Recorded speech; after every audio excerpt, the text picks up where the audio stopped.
Welcome,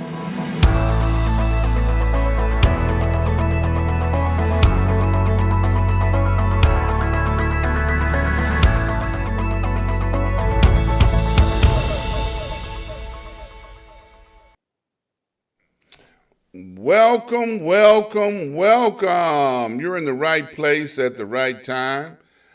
Today is Tuesday at 5 p.m. Central Standard Time. And I tell you, we got a great show for you guys today. Another Presidential Lifetime Achievement Award recipient. And I tell you, it seems like I should run out of them, but I can't run out of them because I ain't hit them all yet. But you don't want to miss out on this story that we're going to tell you today. It is definitely an adventure. I tell you, we were in the green room just a little while ago, and I'm like, man, this guy, whew. But all of the stories are worthwhile telling. So let me start out by saying a shout out to my mentor, Dr. Hunt. Dr. Hunt and I have been traveling together for 30 plus years in life. He's been a blessing to both me and my family, as well as I have been a blessing to him and his family. And one of the reasons why I talk about my mentor the way that I do is because I want you guys to understand the value of a mentor. A mentor is somebody that can help you navigate through this thing called life and help you come out of situations and circumstances with less scars on you. I'm not going to say you're not going to have some scars on you, but with less scars on you. And somebody that can help you navigate is worth their weight in gold. And see, I've been blessed to have more than one mentor in my life. I was talking about that on last week. The more mentors you have, the more people you got to call on to be able to help you in any type of situation and circumstance. So get a mentor, and then you can get a show and shout your mentor out. I want to invite you guys to go over to my website, ask-dr-ron.com. When you get over there, I want you to browse around and check out what I have on the website. And I have advertisers, affiliates. Check them all out. Everybody on there, if you click on the banners, if you check on the flyers, if you check on any part of the information, it'll take you to their website. Okay? I got a few people here I want to talk about. Serve Synergy. If you are interested in finding out about solar panels, whether you're trying to put solar panels on your home or business, or you just want to get some information, you want to reach out to Serve Synergy. Serve Synergy also offers training classes where they teach people how to get into the solar industry, period. If you want to learn how to be an instructor, a certified technician, solar energy is not going anywhere. It's a brand new empire, and you definitely want to try and check it out. So Serve Synergy, click on the flyer. It'll take you right over to their website. Port Again Sam. Now, many of you have heard me talk about Port Again Sam. He's been around me for about 10 or 15 years now, and he brings in some of the best wines and spirits from all over the world. Now, if you're a person that likes sweet wine, dry wine, cognac, you're going to want to talk to Sam. You want to find your new favorite wine. Now, I talked to Sam on last week. He's got some pretty good inventory in. Usually after the holiday season, Christmas, New Year's, inventory goes down, but he got some stuff left over.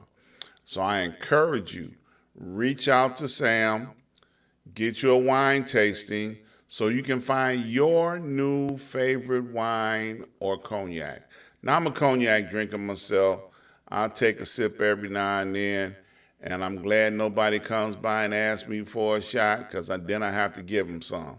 But I tell you, on a nice winter evening, oh, I tell you, it's the best thing you can do to have a good night's sleep. Okay? Now, Prince Hunter Financial Group. Now, he's been with me as an advertiser for a while now. A lot of his students have been on the show.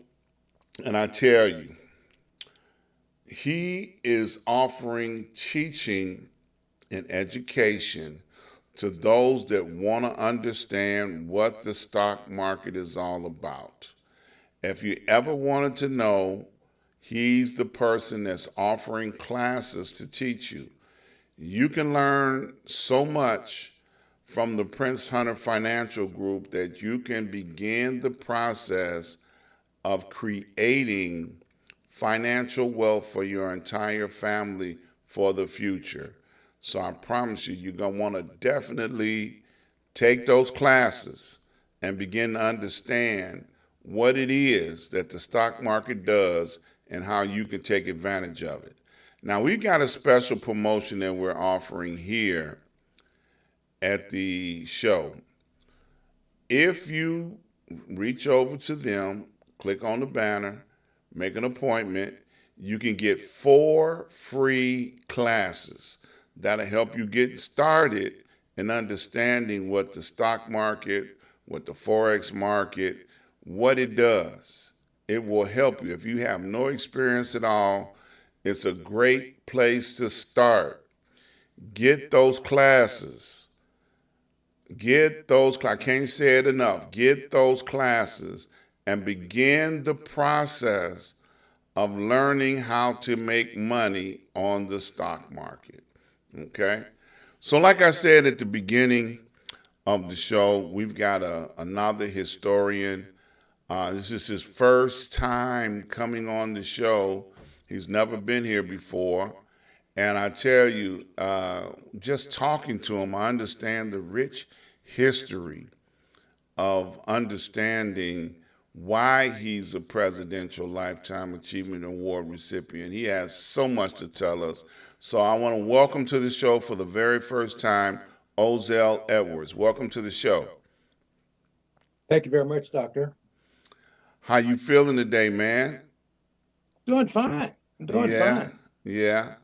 Man, we were talking before the show when you were in the green room, and you started telling me about some of your business aspirations and things that you have done in your career. Why don't you tell us about yourself a little bit? Okay, firstly, I grew up in a small town in Louisiana. Went to high school at a school called Griffin High School. Graduated, and I was in the top 3 of my class, of course, at that time. Went on from there to Grambling College. I enrolled in Grambling College in Grambling, Louisiana. I wasn't there long. I was there less than a year. At the time, they were starting to draft people for the military, for the Army. And so rather than remain at the mercy of the Army, I decided to enlist. So I enlisted in the United States Marine Corps. My dad took me down to the recruiting office. And, I went in and I saw those gorgeous uniforms.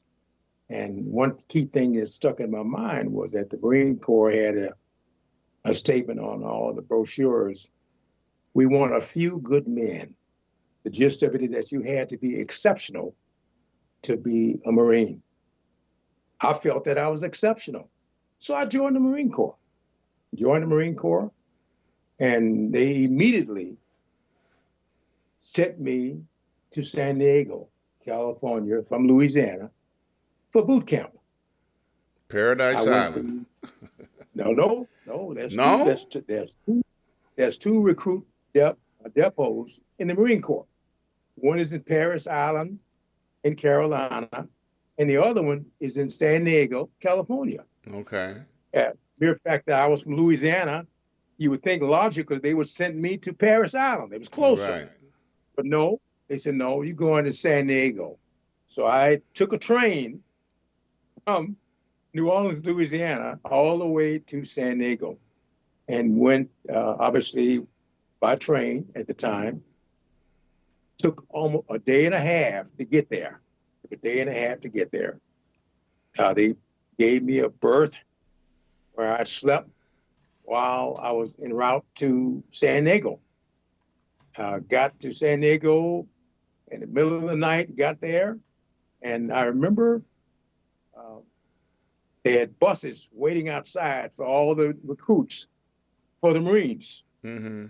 The drill instructor got on the bus and said, "Get off the bus," which was kind of interesting. I thought they'd be glad to see me, but he was not too pleased to see any of us.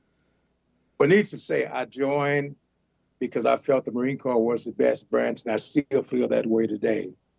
Enjoyed 4 years of military service, honorably discharged, enjoyed it. Enjoyed it. I was able to travel extensively. Within 4 months after getting in the Marine Corps, the Beta Peaks incident occurred. If you remember, there was the Cuban campaign occurred. Right. And being a recruit, they sent me directly to board a ship, and I went down to Cuba. Okay, and I was just out of boot camp. But at the time, they needed troops because of this campaign. So I was assigned to a mortar platoon, meaning that 81 millimeter mortars was the outfit I was assigned to. And so I was able to go down by ship to Cuba, and I sat aboard that ship for 4 months. We hit Panama, we hit Vieques, Puerto Rico, we were down at Cuba, floating around in the Caribbean for 4 months. And I had never been aboard a ship before in my life. But I spent 4 months aboard this ship in the Caribbean, and I had just joined the Marine Corps. But it was a good experience. A good experience because I was able to see an area that I'd never been out of the States before. I saw areas that I never went back to. But it was a good experience. Marine Corps was great.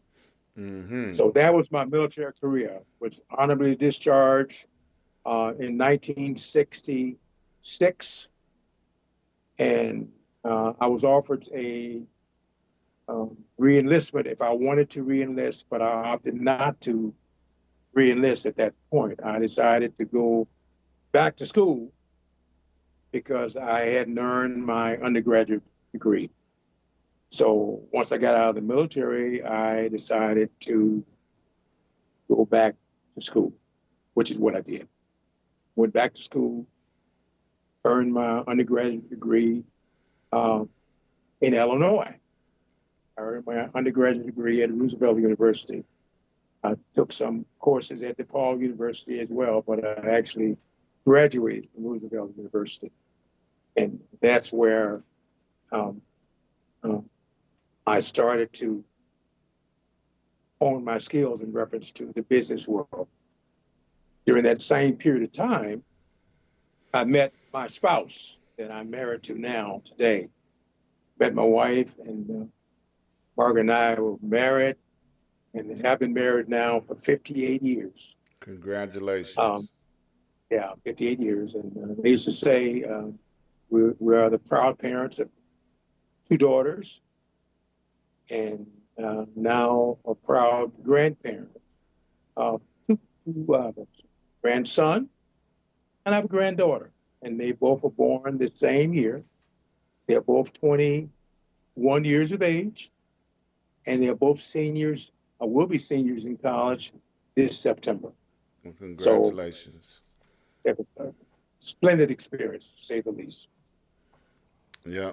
Now you say you originally grew up in Louisiana. What part of Louisiana?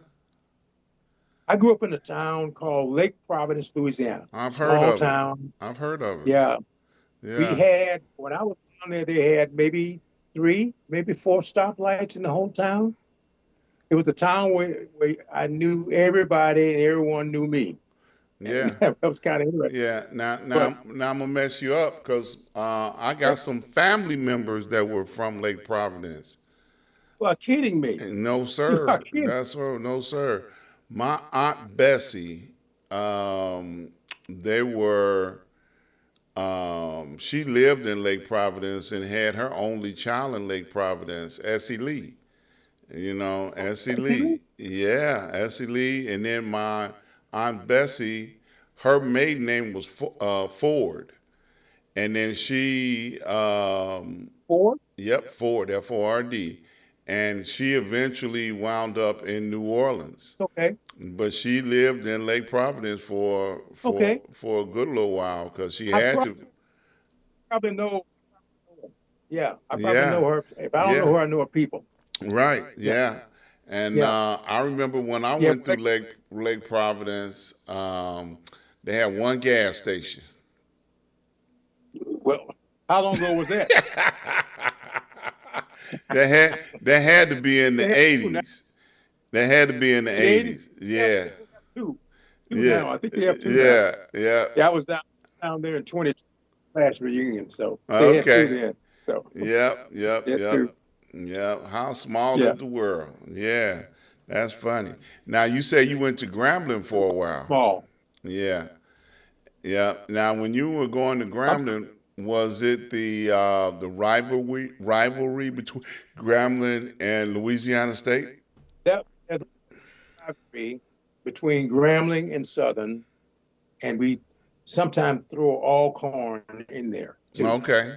But basically, it was Grambling Southern, all Grambling Southern, Yeah. and obviously it's been a rivalry for a long, long time, and it still is today. Right. I have um, two siblings that graduated from Grambling, but also have a couple of siblings that graduated from LSU universities as well. Right.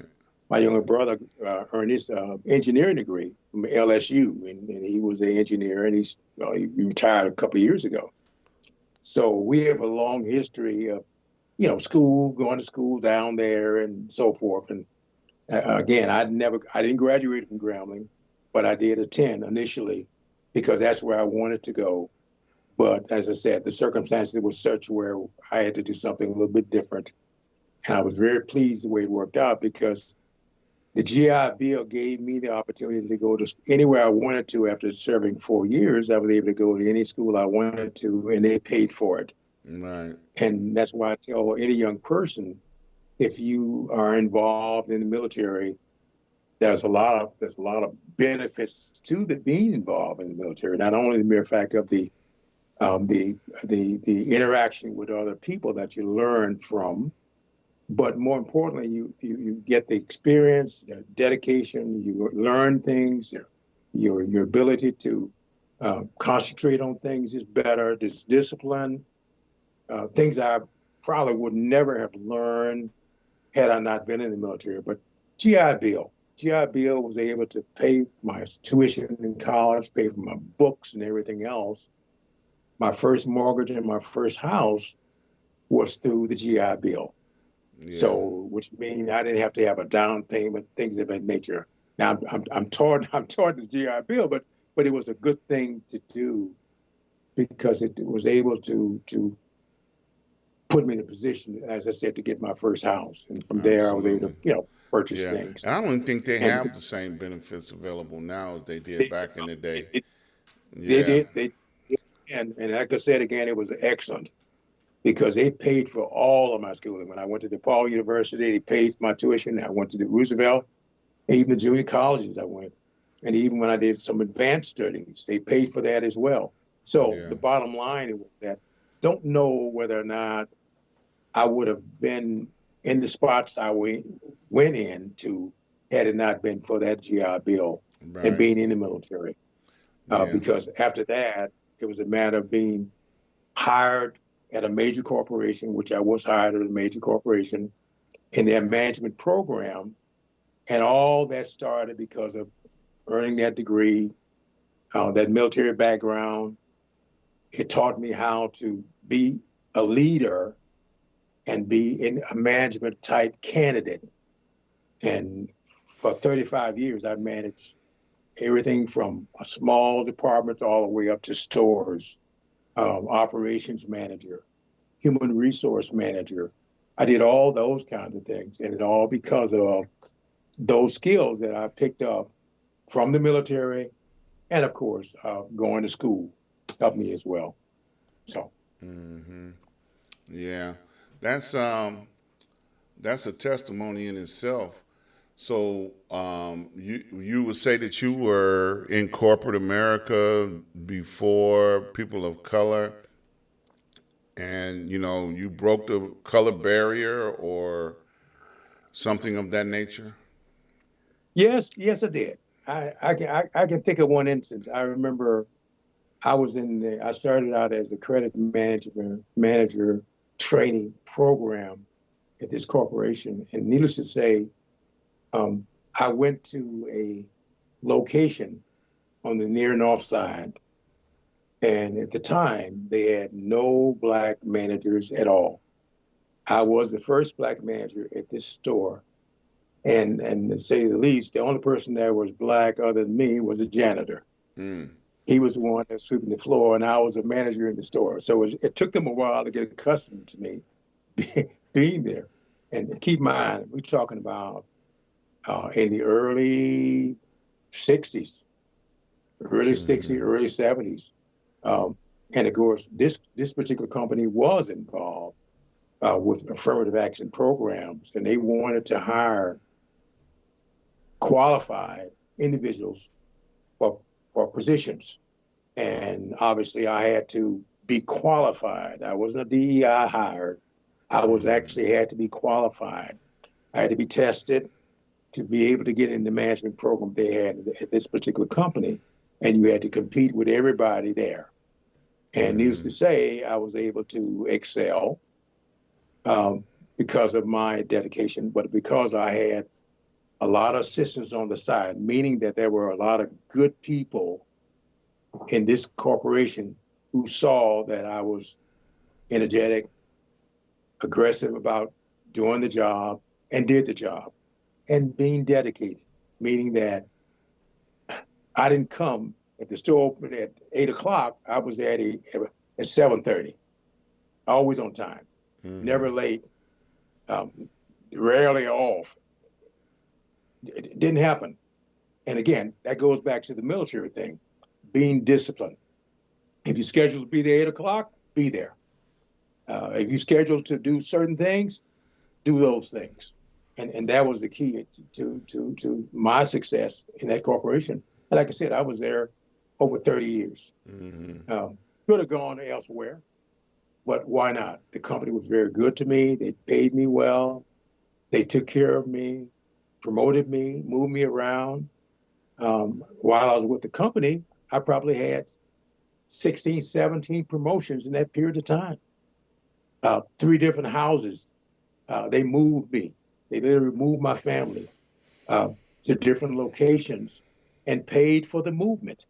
So the bottom line is if the company took good care of you, then you want to make sure you took care of them in terms of your discipline, in terms of your dedication. And again, 30 plus years, one company. Yeah. And I mentioned to you early on that after being there those many years, I wanted to do something maybe a little different. And so I opted to go into counseling because I felt that counseling of individuals to try to point them in the right direction was something I really was driven to do. So I opted to go into financial counseling because, again, my background was in finance. So I went to a major counseling firm in the Chicago area and presented my resume. I will say she knew me. The manager of this counseling agency knew me. She knew of me because she knew some people within the company that I worked before. So she interviewed me for a job, and I told her, I said, I don't want to manage anybody now anymore. I just want to be a counselor. That's the way I refer to it. I want to be a counselor. I want to direct people and how to handle their finances. So she Mm-hmm. said, okay, I know you have background in that. So yeah, I'll start you out as a counselor. So I started out as a counselor, just counseling people on basic stuff like budgeting counseling, how to manage your budget, handling your finances, that type of thing. I got into credit card debt, how to manage your credit card debt.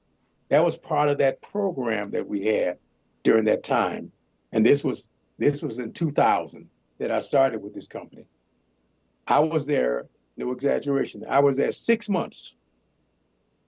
She called me in the office and she said to me, "You've been here 6 months and you are doing better than some of the people that've been here for years. Mm. We want to offer you another job in the Mm. company." Mm. And I said, "Well, I really told you I don't really want to do anything other than just do the counseling part of it." She said, "No, you really should do something different." So, needless to say, she said, "What would it take?" That's the term for you. What would it take? So she made some offers. She made a lot of offers. And one offer caught my ear and my eyes. And I decided, well, maybe I should go back into management again. So that's exactly what I did. I started to manage at this corporation counseling agency downtown Chicago. And we were able to manage all the counseling for the Chicago area. I think we had an office downtown. We had one in Roseland. We had one in Kankakee. We had one in Rockford. And then we started opening up different sites in different locations. We had one in Arlington Heights. We had one in Schaumburg. So now I'm the director of counseling for this agency. I Mm-hmm. had counselors working underneath me. And of course, they had to be certified, which I had to be certified as well. So we had to go through, be tested by the state of Illinois to be a certified counseling. Um, and obviously, after a period of time, you have to update your credentials every single year. And so we started to hire more people for that. And I did that, as I mentioned to you earlier, I did that for 5 years. And then I met a gentleman who was one of my co-workers. And we decided we wanted to start our own counseling agency, doing the same thing that I was doing for this major agency. And that was credit counseling, bankruptcy counseling, mortgage modification, loss mitigation, reverse mortgaging. We did all of those things. Credit bureau review, working with people to improve their credit score. So we took all that information that we had compiled working for this company and started our own company in 2000, Mm. 2005 to be exact, 2005. And we ran that company until 2018. And we assisted so many people with reference to a lot of programs that were available to them. Pre-bankruptcy, we got into bankruptcy counseling, pre-bankruptcy counseling, post-bankruptcy counseling. We still did the reverse mortgaging counseling. We did home buyer education. A young person wanted to buy a house. That were steps that he needed to take. Banks required certain amount of counseling to make sure that person was qualified, Mm-hmm. not only in having the finances, but to be able to buy that house. How do you maintain the house? That was part of some of the presentations that we did. So we worked with several banks in the area. Um, they asked us to do that, and of course, they compensated us for that. But we did that for years. Major banks Mm-hmm. in the Chicago market. And needless to say, I mentioned to you earlier, in 2018, we wound up closing the business down due to health issues and so forth. But that was really gratifying for me to be able to assist people in that area, because I was able to put people that did not have the knowledge about home buying into a house, Mm-hmm. and to see that person uh, buy a house or to improve a person's credit score so they could get a house Right. or to be able to finance the car. That part of it was something I really, really enjoyed doing. And again, I did that for from 2005 to 2018. Yeah. Now that you've uh, got rid of the company that you used to do you still counsel people in those type of areas, or you shy away from it now? Well, that's kind of interesting. Obviously, family members from time to time will call me and ask me questions regarding things to do with finance. And obviously, I'll assist my family members, obviously. But there's a friend of mine who's starting a business, something very similar to what my partner and I did. And I worked with her for the last year to get her started in the business. I worked with her in reference to how do you start a 501c3 organization. Mm-hmm. That's a nonprofit organization, and the counseling part of it as well. I also did a couple of sessions with the federal government with reference to how the bankruptcy program should be set up within that organization. So I did some things for her along those lines. So in answer to your question, yes, even though I'm out of it, uh, situations do come to play from time to time where I am assisting people along those lines for no fee, obviously. There's no fee involved. But yeah, Absolutely. I'm still doing it off and on, and Yeah. I'll probably continue to do it as long as I'm around. There you go. Now that brings up another career, something that happened in your career on last year around Veterans Day. You were part of a group of veterans that receives, many of them has been on the show, many to come, that have received their Presidential Lifetime Achievement Award for volunteerism. How does that make you feel receiving that award? Well, I was kind of surprised.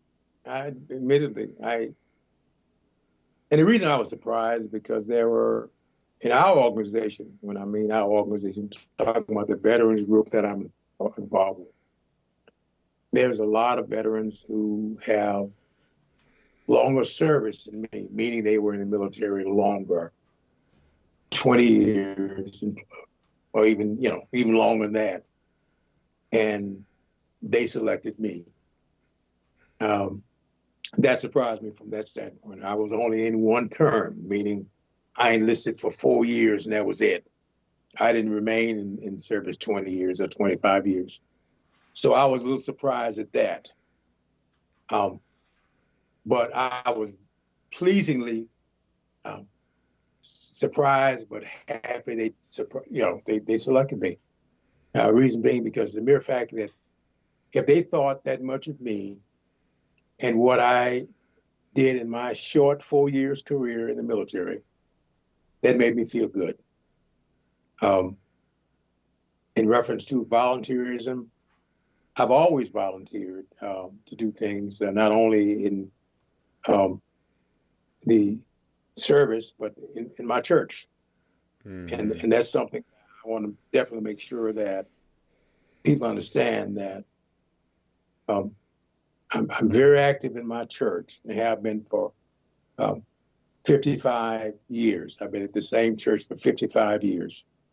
There was a time that my wife and I lived in Joliet, Illinois, and I would drive back to the city every Sunday for church. Okay. Um, because that's very important to me. My faith is very important to me. And I think Mm-hmm. all the things that I achieved, my faith helped me through all that. The many nights that I had to spend in the retail operation and that I had to um, suffer through those long evenings and long nights and the weekends and the audits and things of that nature, my faith carried me through that.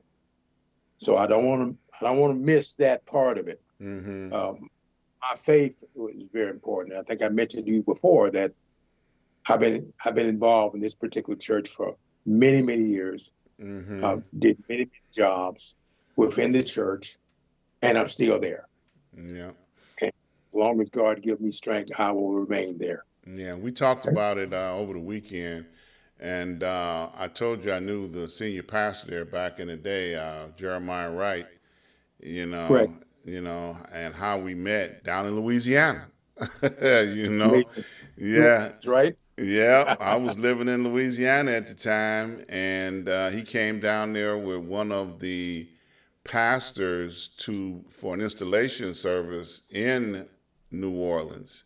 He took over a church in New Orleans, and the whole choir and the whole crew came over, and we hung out together, and it was quite enjoyable. When I moved back Well, I'm to sure. Chicago, yeah, Mhm. then I came to church. I came to Trinity. I Okay. probably ran into you. You probably seated me. I didn't know you at the time, but Well, I was there for years. I was the usher at Trinity for a lot of years. yeah, And by the way, Jeremiah Wright, Jeremiah Wright was a Marine. Well, he's still a Marine. yeah, Jeremiah Wright was a Marine Corps as well, right, and that's why we hit it off so good because yeah, he was a Marine, I was a Marine, and at the time when I joined Trinity in 1970, okay, and when my wife and I joined in 1970, and we'd been married only 3 years at the time, and we decided to join a church that we both agreed upon. So we right, visited a lot of churches after we got married, and I wound up going to Trinity, and I said, man, this is the place to go. right, And so we joined, and at the time, the membership was like 87, 88 people in the church at the time, mm-hmm, small congregation, and at the time. And then Jeremiah Wright came to our church in 1972.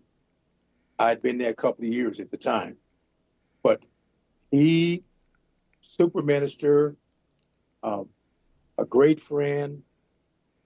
He was somebody I confided in, and I just enjoyed being around him. And as I said before, just a super guy. right, Super, absolutely. Yeah, he had outstanding message. For the time that I met him. very Um, time. Yep, very timely. Afrocentric message, and he encouraged, and he had a lot of celebrities that used to attend the church to be a part of the congregation. From the time that I remember. Now, I never was a member there, but I Hmm. visited there quite often. Actually, my mother was a member there at one time. And then, like I Hmm. think I told you before, she went over to Johnny Coleman's church and she joined there. Hmm. But Like, outstanding, outstanding. I'm sorry. yeah, Oprah joined the church. Oprah was a member, and so was our president, Hmm. uh, President Obama. He was a Right, member of he was Trinity there. Right, and they for gave years. look, they gave him a For years. hard time because of that too. Yeah, but he was a member. He was Yeah, a member of Trinity, and as I said before, I didn't know him personally, but I did interact with him. He came out to Hazel Crest a couple of times. yeah. Uh, uh, when he was a senator, he came to Hazel Crest, Hmm. President Obama, and be exact, my wife was able to get his signature when he was a senator. And to be exact, we still have that poster that he signed. Yeah, He was a senator. My wife got that framed, I so know I that's still have right. I know that's right. Now, we're at that point in the show where I like to talk about what people are doing, what upcoming projects that you may have coming up that you want Okay. to, tell people about, and maybe get people to support what you're doing at this time. So, what you got coming up? Well, I mentioned to you earlier, we're involved. The Hazel Crest veterans, we are involved in food giveaways. When I say food giveaway, we physically drive trucks down to Normal, Illinois. We pick up food from the food depository. We bring that food back to Hazel Crest, and we distribute that food to anybody who wants it. And we've been doing this now for 3 years. Big crowds always there. We do it once a month, usually on the first Friday in the month. It does fluctuate because the schedule is set up by the food depository in Bloomington Normal. They tell us when to come down, but once a month we do that. And be exact, this coming Friday, the 7th, we're going to be having a food giveaway at 16990 Dixie Highway in Hazelcrest. At that time, we will then distribute food to anyone who wants it. And the bottom line is, only thing we require is your name, your address, and then we distribute the food to you. We don't have the food set up in boxes like that. We don't do that type of food giveaway. The people are allowed to walk through our establishment, which happens to be an old fire station, and they select what they want. Meaning that if a person doesn't want a particular item, he doesn't have to accept that.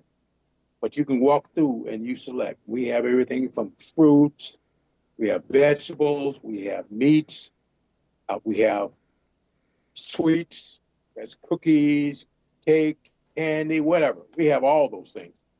We even have instances where we've had diapers for babies and things of that nature. So bottom line, we've been doing this now going on 3 years. And it's really one of the key things that we do in the Hazelcrest Veterans Organization. We're about assisting veterans as well. What I mean by assisting, we're able to direct veterans to different locations to get assistance with their benefits. It may be the VA hospital, it may be Jesse Brown Center, this type of thing. If a veteran feels that he's entitled to benefits in reference to injuries he's picked up while he was in the military, we're able to direct him along those lines as well. So food giveaway, yes, we do that too. But we also have people in our organization who assist veterans with other things as well. In other words, we tell them what direction to go if they need assistance along those lines. And we've been doing this, again, for the last 3 years with the food. But prior to that, we were involved with just simply directing veterans on benefits that are available to them. Absolutely. Yeah, I neglected to say this earlier. When we talked about you being selected to receive that award, Lamar Rogers, I call him Sarge, Okay. he was very adamant about making sure that you and all your colleagues on that Veterans Day received that award. I mean, he bugged me till we made it happen. So You're talking about Sergeant Major Rogers. yes, I have to give him a shout out every chance I get when it comes to you guys and him, putting it out there for you guys to be a part of that award. Oh, we appreciate it. He's part of our organization as well. He's part of our Right. organization. And that's what's so unique about our organization. It's not only Army guys, Navy guys, Air Force guys, Marines, Coast Guard. And we have people in the organization that are in all branches. You mentioned Rogers, Sergeant Major Rogers, Army. You have Army people in there. You have 3 or 4 Marines that are in the organization. We have women in the organization. And of course, we have men as well.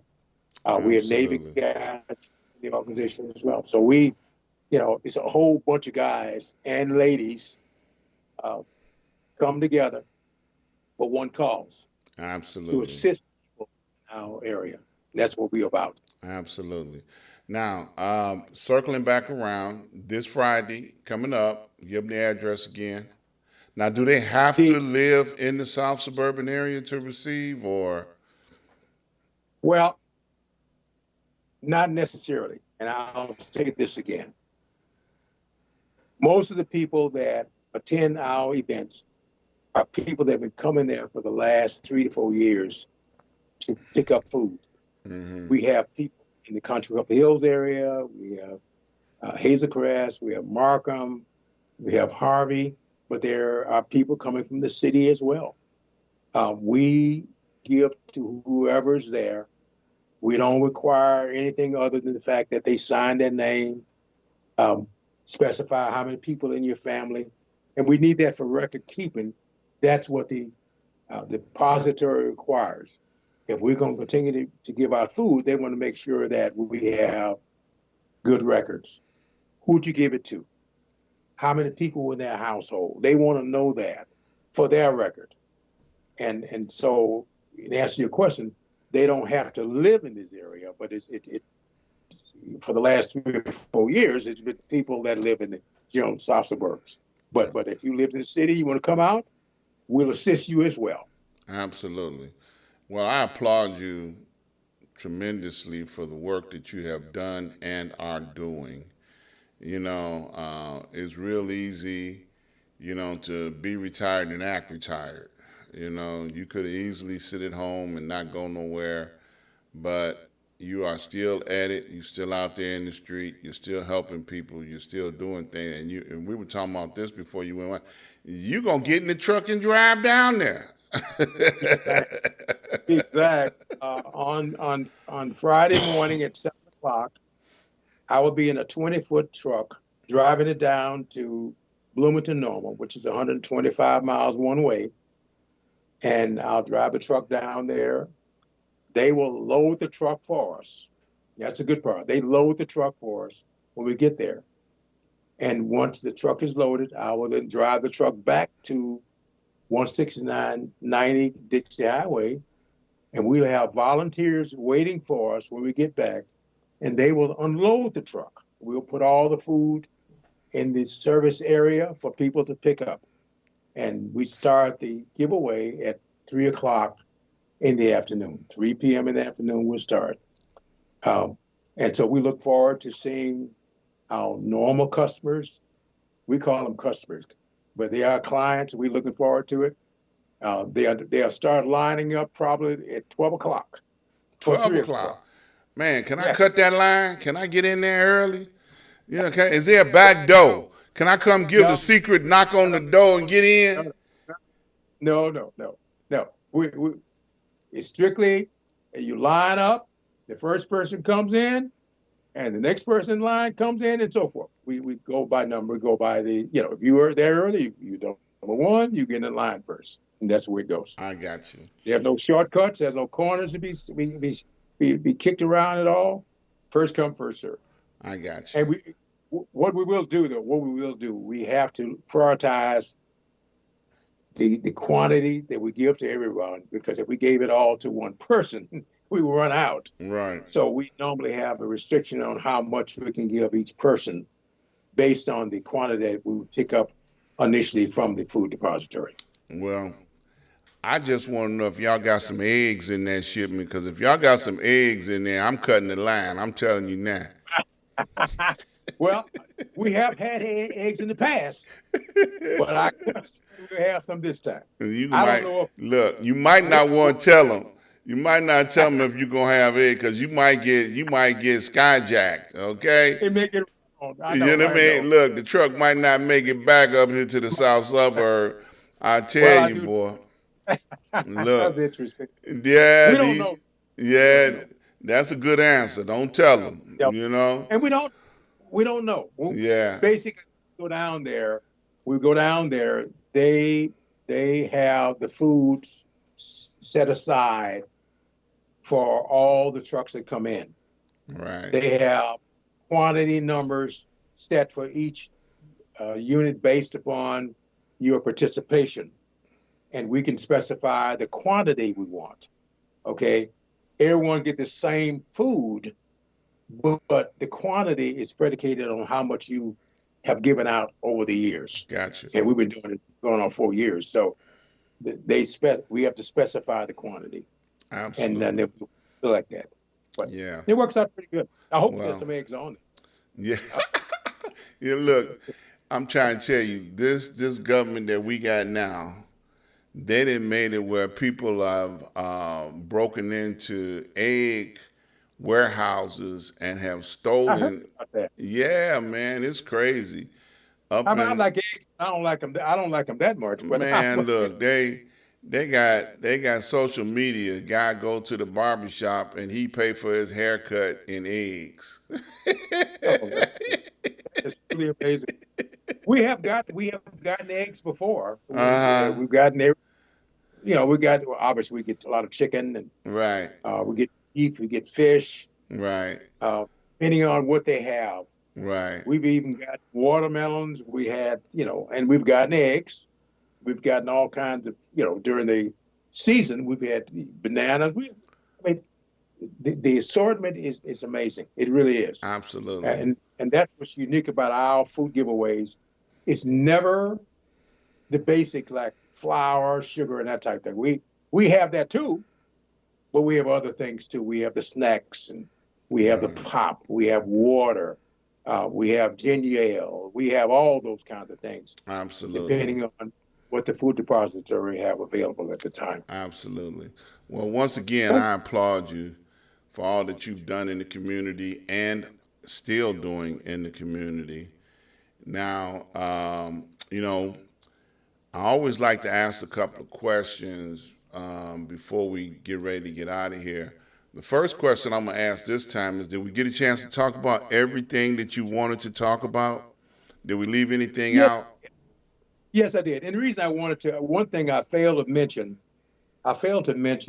during they did my bio, they failed to mention about my church.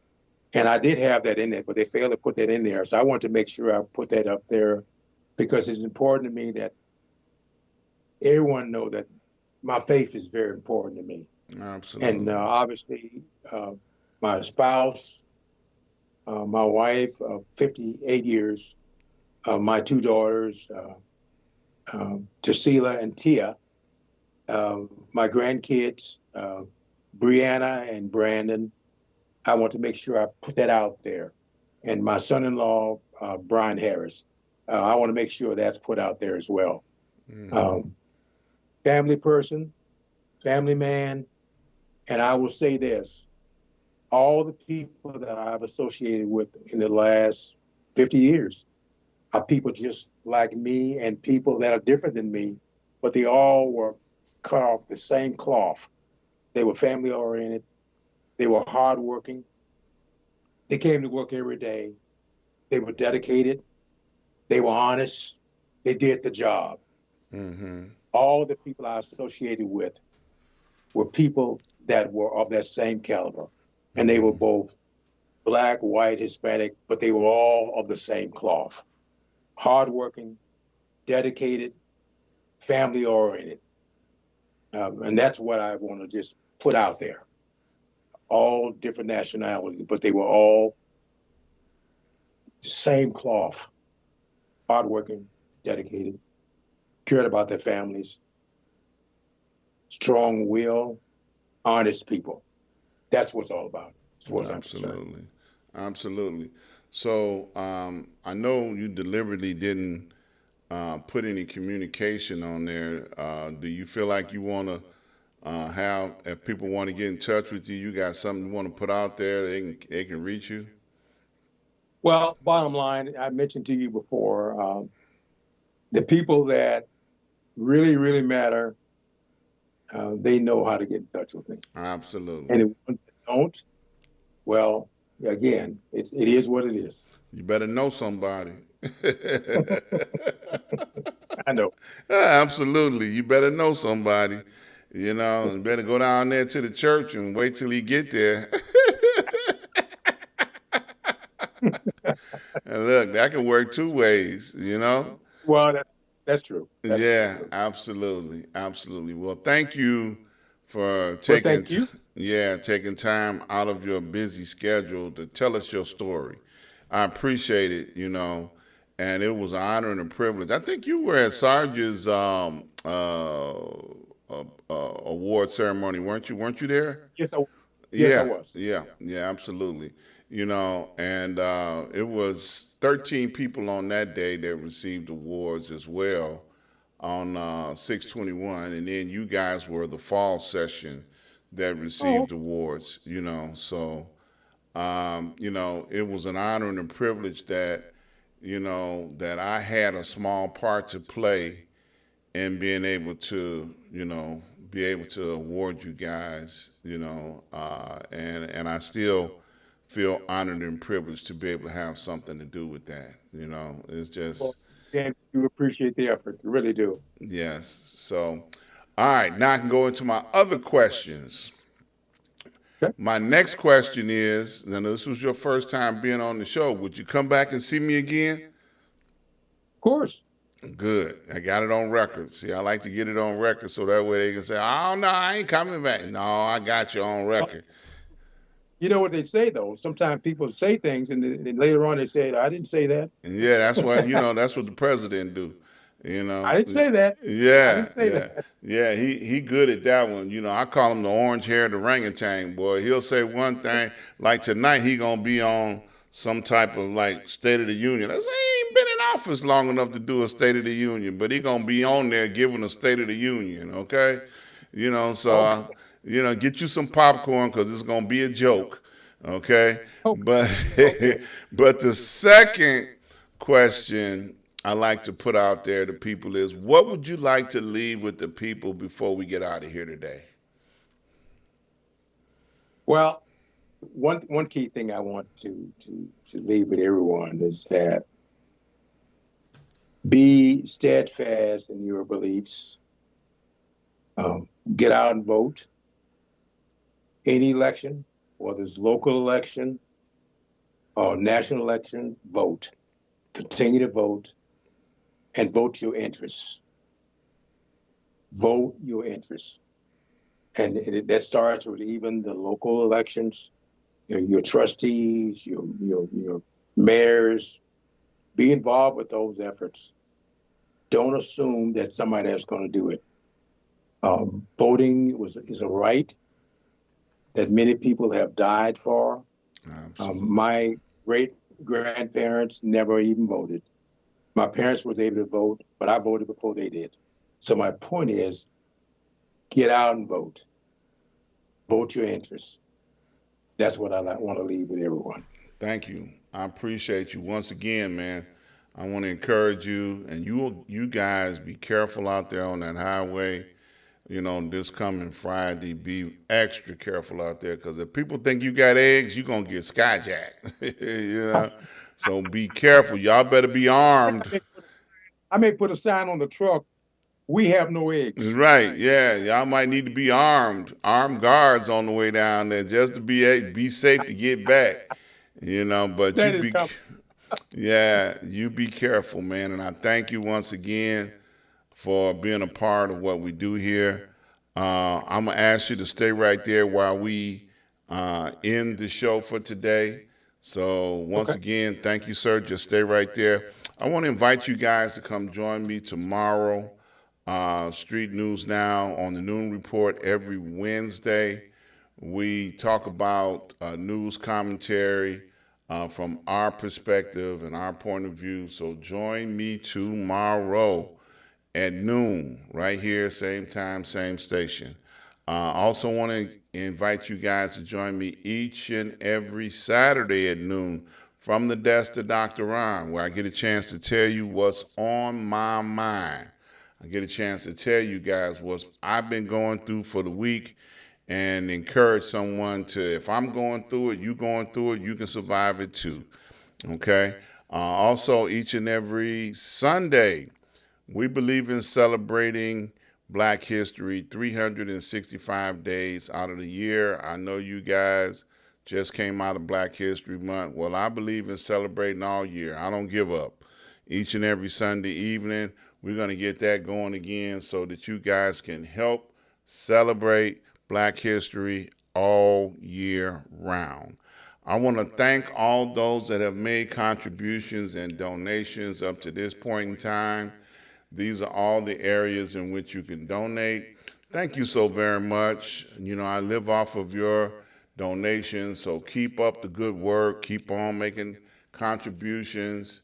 And while you're here, please subscribe, like, and share. Hit that subscribe button, hit that like button. Tell somebody about the show. Tell somebody about this hero. that we just had on the show today. Let them know, hey, you need to go watch this show, and send them the link so that people can easily find it. So that being said, I look forward to seeing you guys on tomorrow. You don't want to miss the noon report. And I look forward to seeing you guys. I love you.